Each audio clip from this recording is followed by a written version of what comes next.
mission of FSU Coach is to prepare and equip the next generation of coaches and sports professionals with best practices and current research to enable them to pursue excellence. We have 2 academic programs, the online graduate certificate, which is 4 classes, and also a 10-class master's in athletic coaching. Our graduate certificate and master's program can be started at any time, either the summer, fall, or spring. The types of classes that we offer focus on the athlete as a whole person. We focus on the theory and practice, the research, the helping skills. I came to FSU Coach because I truly believed in the mission and the purpose of the program. I think I have my dream job being a head coach at Florida State, but I know there's always more ways that I can help my athletes and better prepare as a coach. If you're interested in going into coaching or joining the FSU Coach program, I would just say don't even think about it and do it.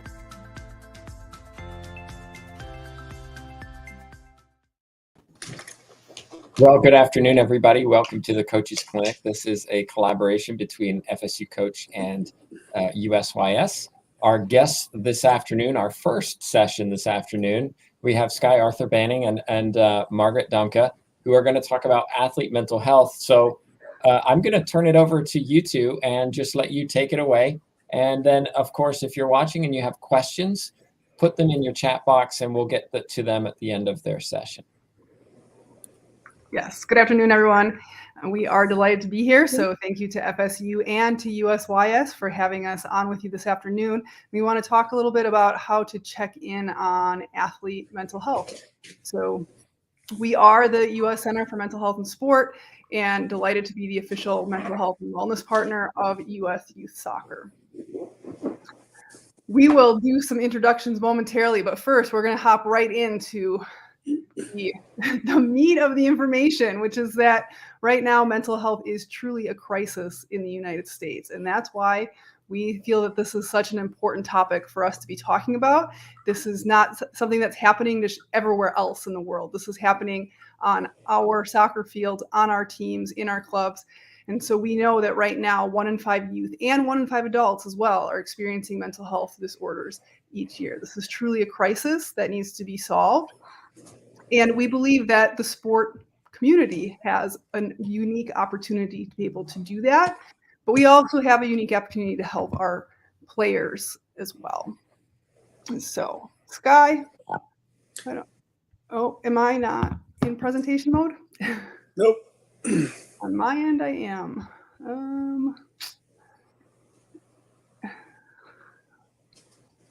I do not know how to make it into presentation mode for the recording. So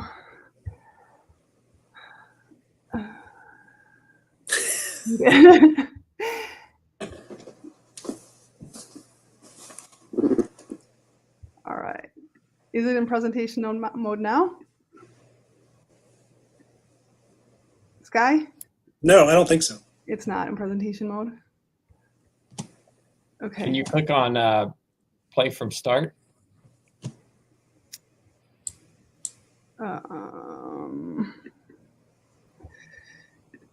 Oops. Is it there now? No. Play from start. Still no? No. All right, let's do it. You want to do it through the other way? We will do it through the other way. So we are going to have a few glitches with sharing it this way, but it's okay. We will get through. So, Skye, do you want to talk about this slide a little bit? Sure. So we have looked at the number of folks with mental health challenges in any given year. And those numbers tend to be 1 in 5 are what the most current statistics are. And so if we've extrapolated that out to sort of clubs with different varieties of sizes in terms of their clubs, this is sort of the numbers just within a particular club that we've looked at that are experiencing mental health disorders within a particular year. So if you've got a small team, small club with 10 teams, 36 athletes, 2 coaches, and 36 parents are likely experiencing a mental health challenge at any given point throughout the year. Again, a larger team with 50 teams, those numbers are magnified up to 370 folks within your club. And then a larger program still, right, 1,000 or sort of 100 teams. So we're probably looking at somewhere between 15 to 1,800 athletes. 740 folks within your club are likely experiencing mental health challenge. And I think if we put the question to coaches and administrators to say, if you had the opportunity to impact, 740 folks within your club by doing some mental health awareness training, or at least sort of making folks more aware of mental health and reducing some of the stigma, how many directors would go for that? And almost across the board, people are like, yes, absolutely. We want to have an impact in our social communities. And we really do look at sort of the sport community as those social environments. So we do believe that we can use the sport community to make a difference. We are the U.S. Center for Mental Health and Sport. We are not for-profit organization working, as we said, with USYS right now. So I am the executive director of that organization. My name is Margaret Domka. I'm also currently finishing up a PhD at Clemson University, where I am doing research in mental health and sport. In addition to that, I do have a long background in soccer as well. I've always played soccer, but I've also been a referee for 30 years now. And I was on the FIFA panel representing the United States for 10 of those. Yeah, and I'm Dr. Skye Arthur-Banning. I'm an associate professor here at Clemson University, also doing some research in mental health and sport and sort of just overall amateur and adaptive sport programs. I'm the director of research and development for the United States Center for Mental Health and Sport, and really looking to have an impact based on the number of opportunities that we have sort of seen and the needs within the sport community overall to sort of have an impact, a positive impact in our sport communities. So when we talk about mental health disorders in sport, I know that this slide is a little bit messed up because we're not in our regular transitions, but that's okay. We can deal with it. But when we talk about mental health disorders, first of all, it's important to understand what we mean by that. So a mental health disorder is a condition that would affect one's mood or feelings or thinking or their behavior. Ultimately, it affects your ability to function, and generally is considered to be a disorder when it lasts for more than 2 weeks.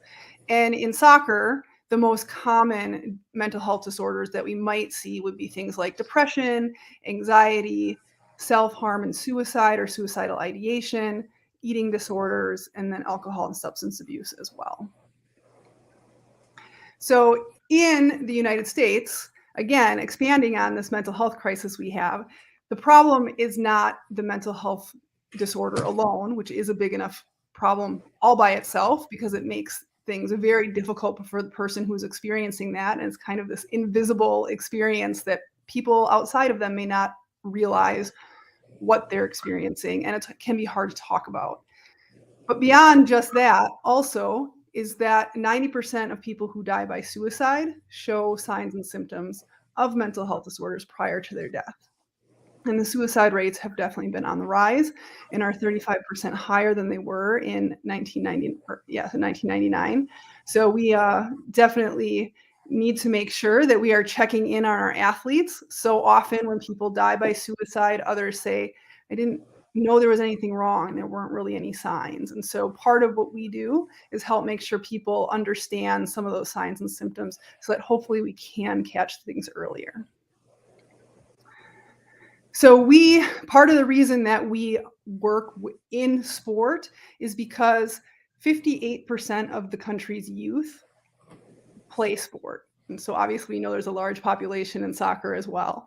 And sport has a unique atmosphere where we can address these things. People care about each other. It's truly a community. It's like a family. And so people are willing and want to support each other. We spend lots of time together between coaches and athletes. And coaches are one of the most influential adults in a young person's life and can have one of the greatest impacts on a young person's mental health just by being that role model for them and that being that support person for them. And so what we do is really provide training that is similar to a first aid model, but it is mental health training. So in first aid, you would recognize signs and symptoms of a health issue. If there were an emergency, you would recognize that there was an emergency. You would help stabilize the person and then get additional help. And that's what we do in mental health as well, is help people recognize signs and symptoms We help make sure that people understand how to stabilize someone so that they're not going to harm themselves or others. And then they also know who they should be contacting to get some additional professional help. So what we wanted to do is just sort of provide a little bit of a case study, which we think is a pretty common example, and then take folks through what some of the risk factors and protective factors in sport environments might be.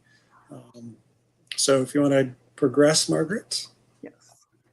So we just came up with an example of a 17-year-old female graduating from high school in May, and she's starting university across the country, so not in her backyard. She's moving away from family and friends potentially.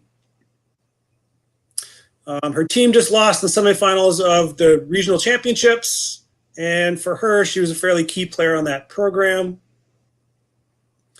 Mom has just lost her job, and this 17-year-old female has not been offered an athletic scholarship. She's going for academics to university, as 98-point-something% of athletes who do not get the athletic scholarship opportunities.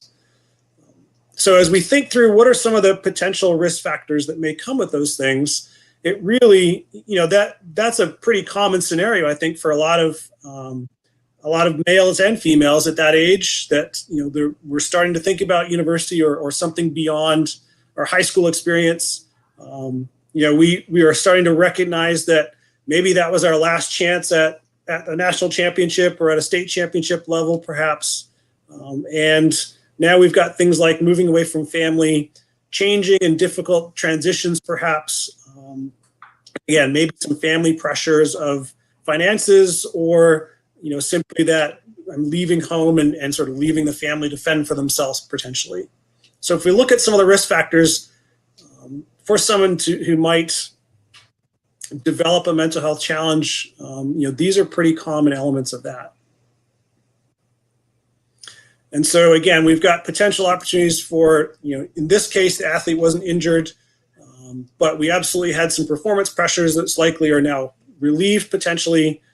Travel and time away from friends, again, moving away from campus, missing peer experiences, or even as an athlete, I probably missed all those high school experiences because I went away to these tournaments.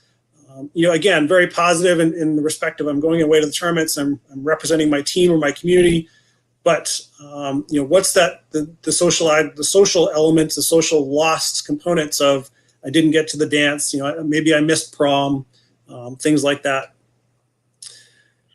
There's certainly LGBTQ gender opportunities for sort of increased challenges with mental health, as well as, again, end of career. And for this 17-year-old female, this is likely her end of her career at a competitive level. Hopefully she goes into campus recreation. Hopefully she goes into maybe some adult soccer afterwards. But that really sort of exacerbates this loss of identity. I've been a soccer player at a really high level for a long time, so who am I now? And athletes, even as young as 16 and 17, are really processing and struggling through, if they lose that identity, and again, that could go back potentially to injury, then who am I? Because I've always been a soccer player, and now I no longer am. The good thing about sport, though, is that it provides some protective factors. And so, as Margaret said, we know that we spend upwards of 20 hours a week with, or potentially more, with these coaches, with this sport family. And that environment in and of itself can be really, really important in being able to help identify some of the challenges that folks face. Right? Margaret mentioned 2 most important non-parental adults in a kid's life: coaches and teachers. And so our philosophy is, if we can teach those folks who are interacting with these athletes, or potentially interacting with parents, 20 plus hours a week, to identify some of these mental health challenges, perhaps we can have a greater impact in our community on mental health. We certainly see elements of physical activity in sport itself, just promotes positive, healthy activities and reduces stress and anxiety. In some cases, again, if coaches are putting that stress and anxiety on athletes, that protective factor goes away. And that's really what we want to be talking about is, as a coach, am I contributing to these protective factors, or am I detracting from them and actually putting more risk factors on my athletes by pushing them to compete against one another, which in and of itself isn't a bad thing. But if we're doing multiple elements of these, right, you're going to lose your spot. Which therefore means I lose my identity, or things like that. That becomes really challenging. And sort of how do we approach those in a positive way? And again, just the fun and the camaraderie of the social inclusion. We know that females tend to sort of focus on those things more than the males do in the sporting environments. That doesn't mean the males shouldn't have those things. It just means that they likely are approaching them differently. And again, can coaches encourage those types of interactions and behaviors outside of the ball on the field? One of the things that we know is that checking in on athletes as far as their mental health is concerned sometimes seems awkward. It seems like a challenge because it's a topic we aren't really very open about. Things are changing and people are becoming more open about it, but we are not very open about it. And it feels like it's shameful to talk about mental health at all. But we should never be ashamed to talk about the topic, and we shouldn't be ashamed to check in on our players and bring up the topic, because every single one of us has mental health. Mental health in and of itself is not negative. And at some point in our lives, all of us are likely to experience mental health that is languishing more, in which we're struggling a little bit more, and at other times to have optimal mental health. And so being able to check on people, this really is not any different than our physical health. We all know that in sport, we get injured and then we get better. And so there's times that our bodies physically are in great shape, and there's other times that we have injuries, we have to recover, we have to get better.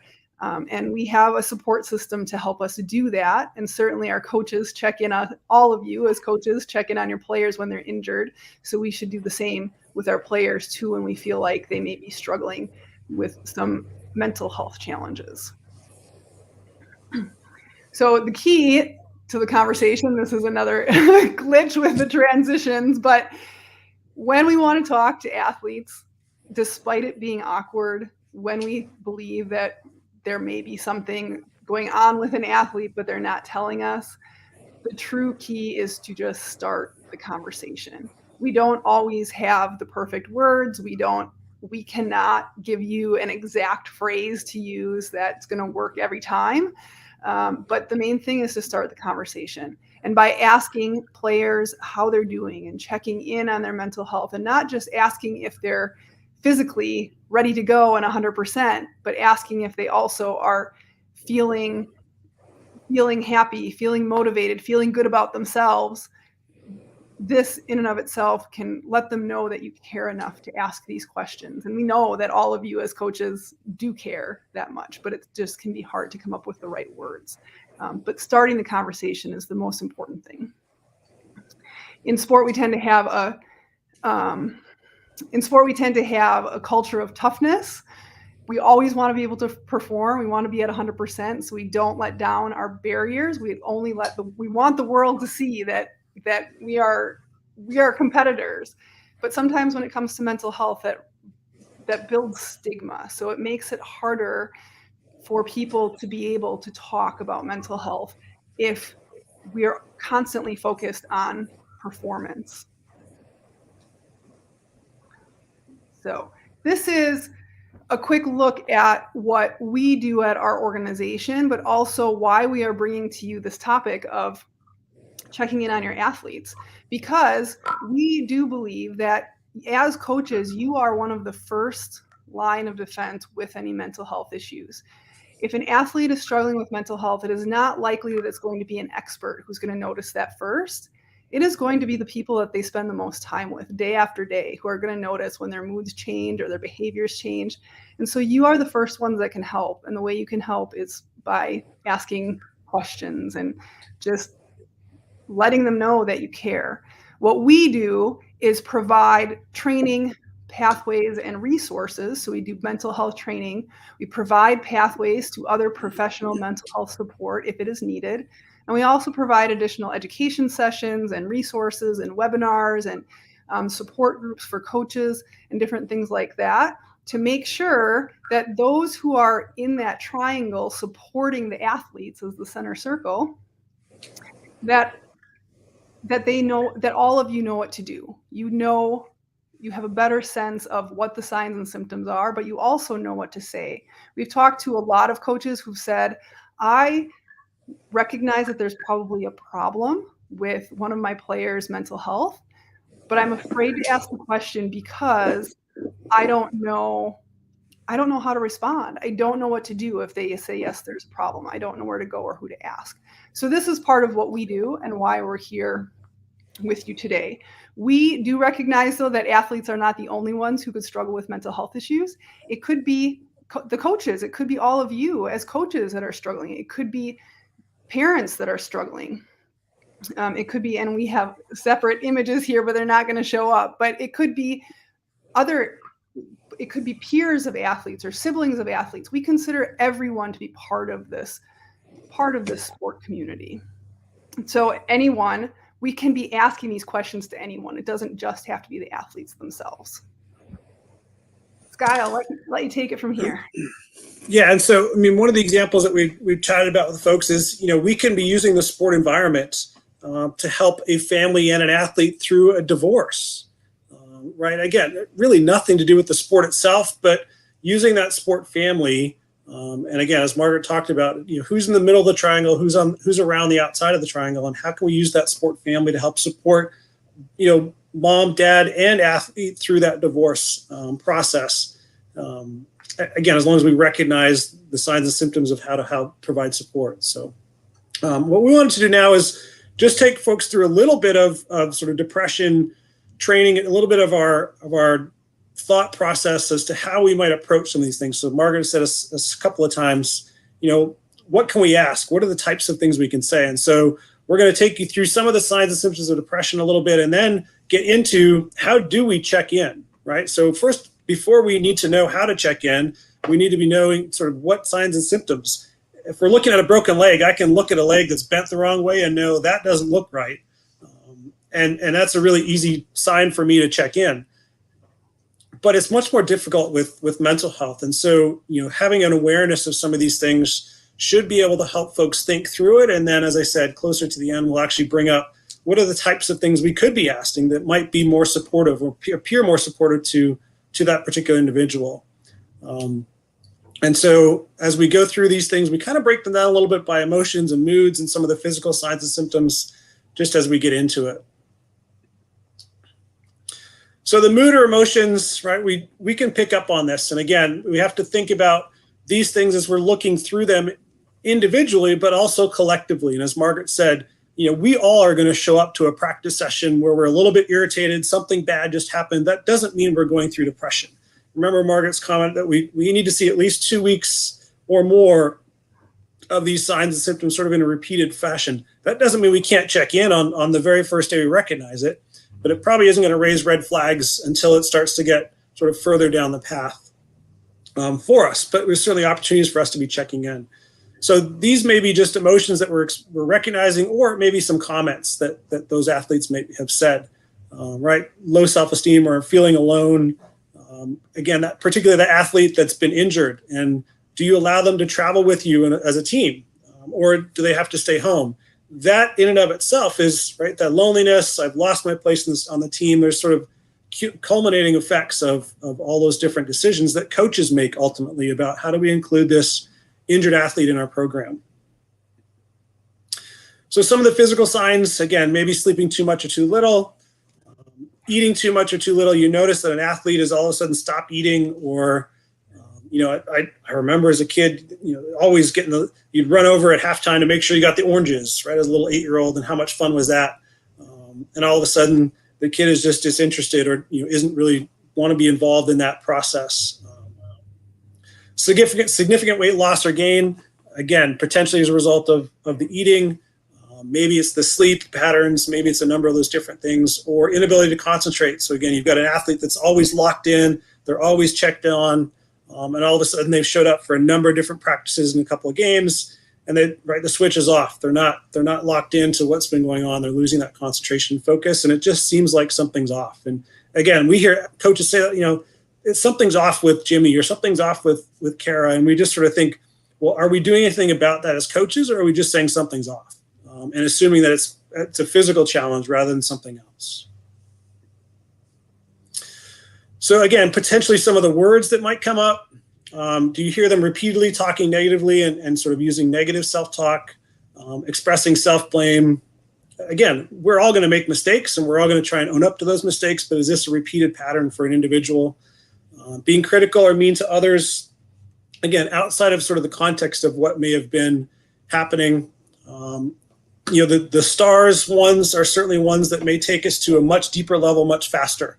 So comments about not being here, talking about death or suicide or posting that on social media, threatening to hurt oneself or others. Again, those should be immediate signs for us to be asking questions and be seeking help. That gets into a really difficult conversation for sure, asking folks if they're thinking about those things. But those are the types of questions that we need to be thinking about, we need to be asking. And then perhaps behaviors, and again, these go along with a lot of the examples we've had already, maybe taking too long to complete a task. They're struggling at work, at school, or in practices sessions, again, differently over a period of time than they have been. Maybe they're missing a lot of games that they've never missed a game all season. All of a sudden there's 3 weeks in a row and they're sort of unexplained, haven't missed things. And we can call and check in to make sure things are okay, but we really need to continue to follow that up. And then again, particularly with some of the older kids, the alcohol abuse, use or abuse, are they starting to experiment with things, and is that getting deeper and deeper for them? Yeah, so our next piece is about what we can do as coaches, but really first we're going to cover what not to do, because we think that it's more important that we remember what to do. So we're going to cover that last. We walk away with that fresher, but it is also still important that we recognize that there are some things that we should try not to do when we are checking in on players. So it's important, if a player is struggling and we're checking in on them, that we don't dismiss their feelings or judge their feelings. So we don't want to tell players or anyone else that we're checking in on whether or not they have a right to feel the way that they feel. If they are willing to trust you enough to share with you how they feel, we don't want to ever dismiss those feelings. And we also don't want to give advice to anyone. We can provide options to them. We can provide information to them. We can let them know that if they need additional support, we can let them know that there are options for them to go see psychiatrists, psychologists, to go talk to additional friends, to see school counselors. We can give them options, but we don't ever want to force them into doing something that they're not comfortable with. So likewise, we don't want to threaten consequences either. So sometimes in a sport context, it could be tempting to say, well, if you don't just cheer up and smile, then you're going to sit the bench for the next game. And if someone is truly struggling with a mental health challenge, that isn't going to help them. That's really going to make it worse. And even if it appears that they respond well, it might mean that it's covered up just a layer deeper, so that it's harder to access in the future. And I would say that is, if we were to compare that to a physical ailment, if someone were to get injured seriously, like break a leg or break an arm or something, and just cover it up, then eventually when we try to go and fix that arm or leg that we have not told anyone has been injured and have been trying to play on it for a long time, now that injury is way worse and the recovery takes much longer. And so we could say that the same thing could happen with mental health as well, that if we don't respond with authenticity and with avoiding judgment, that again, players may just cover that up, and it could be that much harder for them to recover from some of these mental health issues that they might be facing. So we want to avoid making promises that can't be kept. So we don't want to say things to them like, well, tomorrow I know it's going to be way better. And I mean, maybe there was a breakup, boyfriend, girlfriend, whatever it is, that there was a breakup, and we can't say, well, I know that by tomorrow everything's going to be fine again. You're going to be totally okay. And we don't know that that's going to happen. So we don't want to make those kind of promises.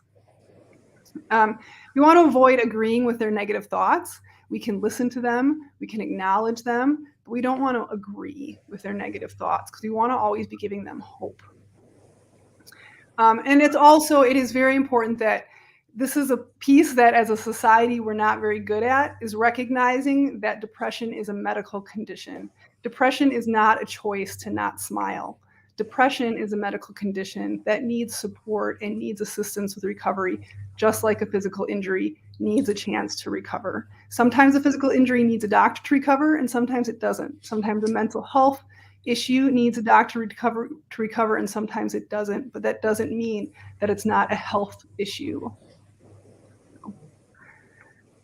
So then on to the positives. This is what we should do.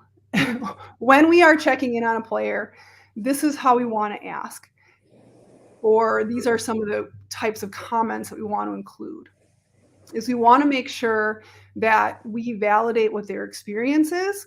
So just letting them know that they have a right to be feeling the way that they're feeling. And it makes sense that they're feeling that way. It can help someone so much to feel like, on top of feeling sad, I'm also like, these are outrageous thoughts. We want them to feel like what they're feeling is a validated thought. We can also say things like, tell me more about something, or how can I best support you? And would it be helpful to hear what helped me? Notice that all of these statements that we've provided as examples, none of them are judgmental statements. And also, none of them are saying to the player or whoever it is that we're talking to, we're not saying to them, you're sad and you're depressed and you need to fix it. Even if we said those things out of caring, it may sound judgmental. So instead, we might approach them with, I'm concerned about you because your behavior seems to change. So we really want to make sure that our check-ins are very positive. Skye, do you have anything to add there? Yeah, I mean, I think the language is important for us, but the most important piece is to start that conversation.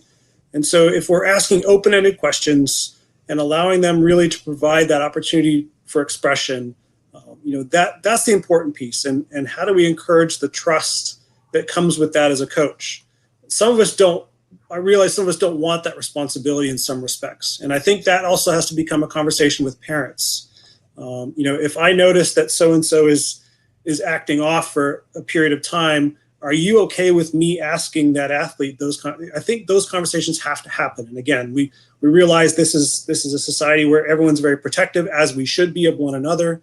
But just, again, thinking through as an administrator, how do we approach these conversations? It really can't just be a one-on-one. It should be, right, where everyone within our club are trying to have this cultural shift toward more positive mental health. And that comes with that, breakdown of stigma, really encouraging, this was concussion 15 years ago in soccer. I don't want to tell coach because it means he's not going to play me. I don't want to tell the doctor because it means I don't get to continue participating, even though I know that this is probably what's best for me in terms of my health. And so can we open up those avenues for folks, athletes or otherwise, to say, you know what, there's something wrong with me and I need to help sort that out. Maybe that becomes you, maybe that becomes someone else. Yeah. So one thing that it is also important to recognize is that when we check in on players, or when we check in on another coach, a peer coach, or a parent, that doesn't always mean that they're going to be willing to talk to us about it. That does not mean that we shouldn't have checked in. But we also can't force someone to talk to us. What we should do, if we check in on someone and they don't want to talk to us, instead of trying to force that, we should just leave the door open, let them know they're more than welcome to talk to us at any time. We can also provide them with a safe space to talk. Maybe they don't want to talk out at the soccer field, but maybe they would meet you for coffee one day at a coffee shop or something, and takes them completely out of the sport environment where it might be easier for them to talk. So, or it might be that they need to talk to someone else. You may not be the person, and we shouldn't be offended by that. Sometimes people who are the closest to us are the ones that want to talk to us the least because they don't want to hurt us.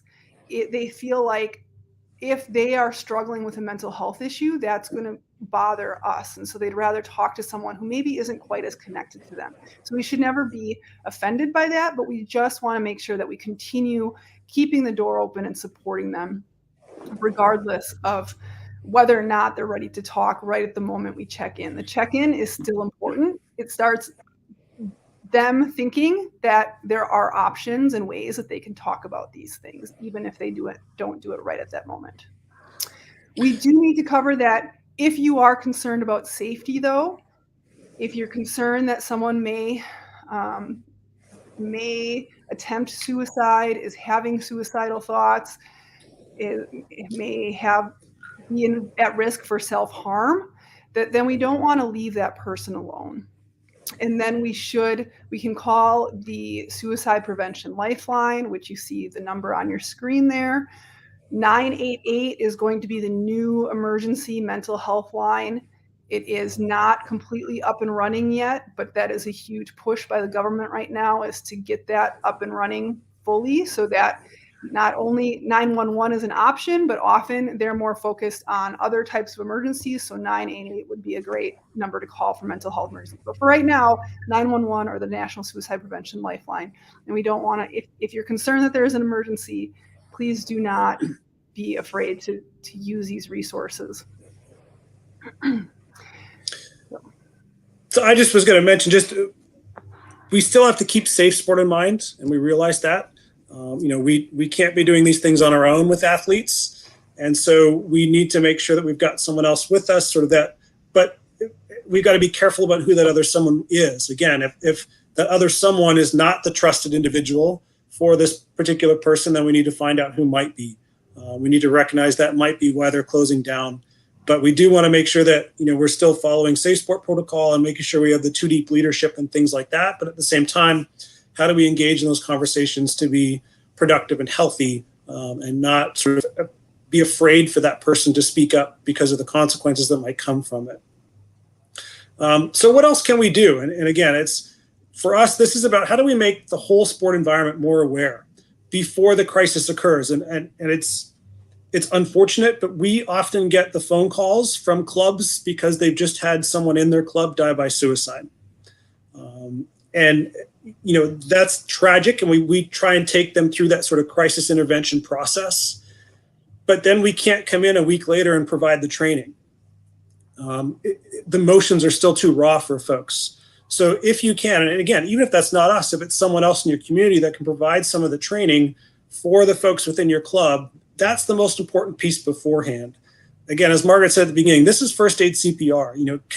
We're not asking anyone to be an expert. We're just saying, can we develop some skills, again, put more skills in our tool belt so that we can have an impact in our club and in our community? And that really is what it is about for us. As I said, talk to parents about it. Make sure that as a club, we're all on the same page and we all want to help. If you noticed in our initial graphs, there's just as many parents as athletes, if we go by the statistics, that are struggling with mental health in any given day. And so how are we impacting the parents or providing support for the parents?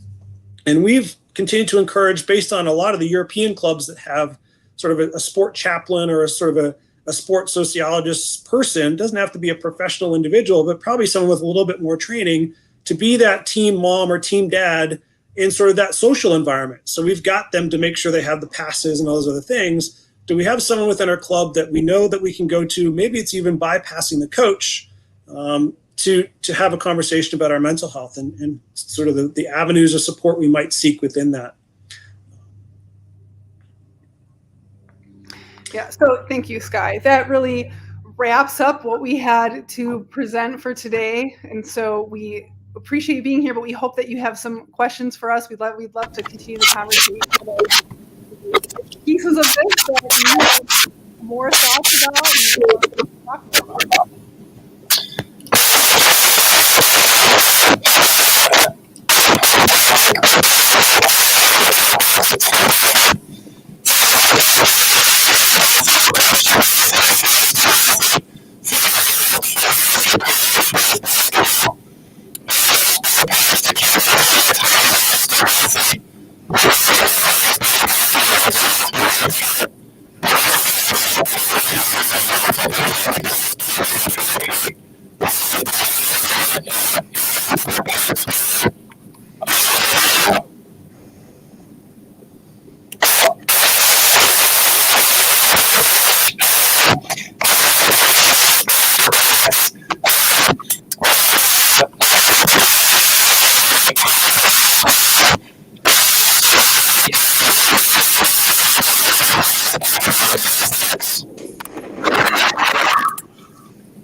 Tim, I think that might be your mic. I'm not sure.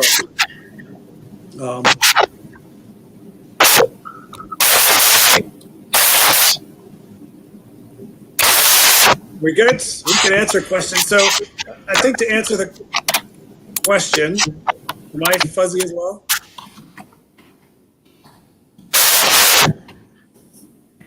Try again, Skye. All right.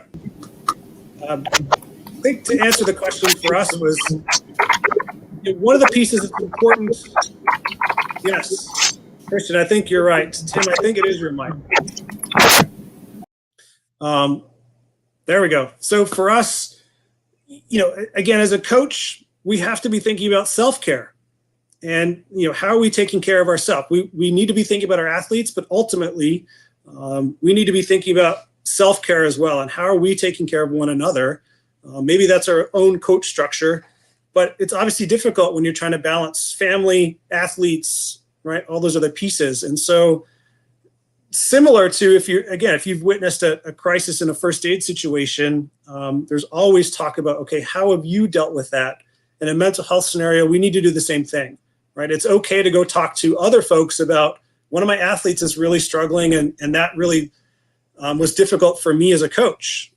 And so we've got coach seminars that are running once a week for coaches to get on and really just have those conversations. We've got a licensed social worker that sort of takes coaches through. It's a 4-week seminar, if you will, to sort of establish some relationships. But we sort of encourage those self-taught conversations to really allow coaches the opportunity. And so you can sign up for that on our website. But really, again, that doesn't have to be with us, but it could be with someone else. Maybe it's just 3 or 4 coaches getting together who happen to witness a particular crisis and have a conversation amongst yourselves, so that you can kind of all start to feel like, you're processing it, but also you're not the only one that are experiencing those emotions.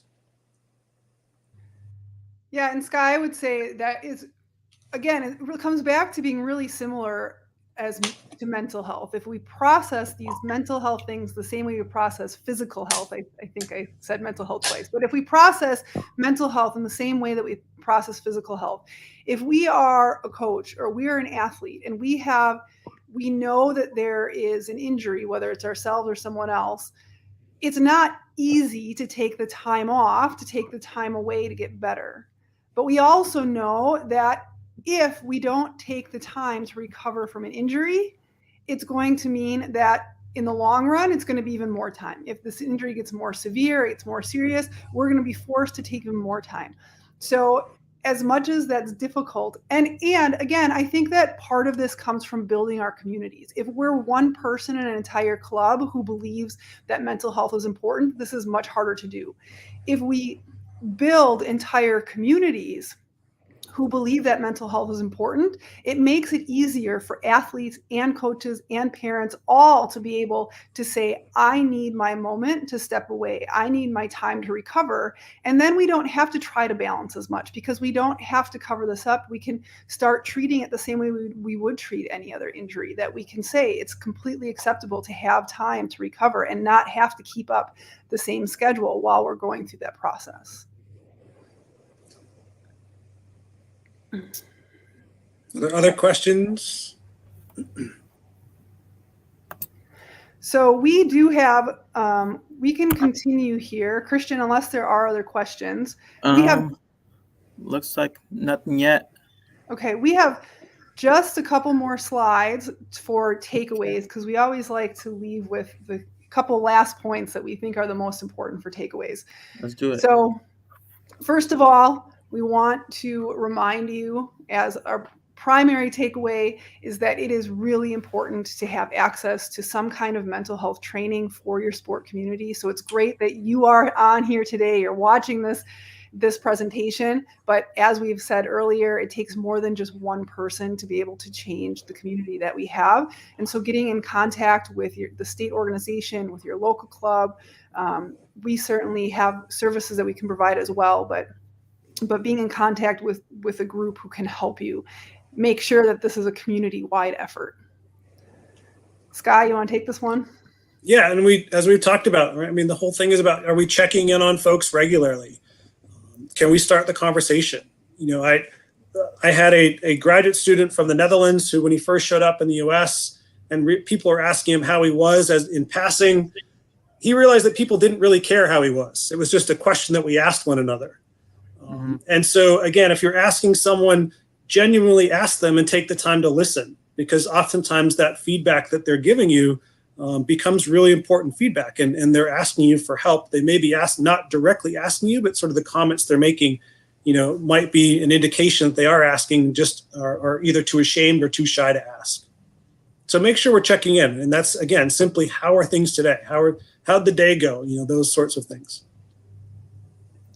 And our last one is making sure that we ensure our community has access to the mental health and sport resources before a crisis comes. So we talked about in our first point that the mental health training piece is important, getting that community training, but in addition to that, having access to social workers, to counselors, to different community resources that we have, and making sure that we have that set up before a crisis. Hopefully by having it set up before a crisis, the crisis will never come, but after a crisis is too late.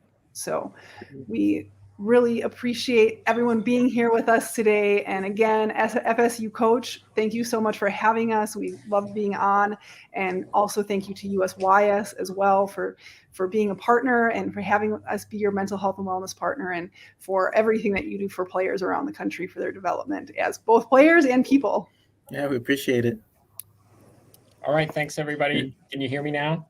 Yes. Yay. I have no idea what happened. Literally no idea. But thanks, everybody, for joining us. And of course, if you have questions, you can reach out to both presenters. We have another presentation coming up in about 10 minutes. So stay tuned. We'll be back in 10 minutes for our next one. But thanks so much for watching. All right. Thanks all.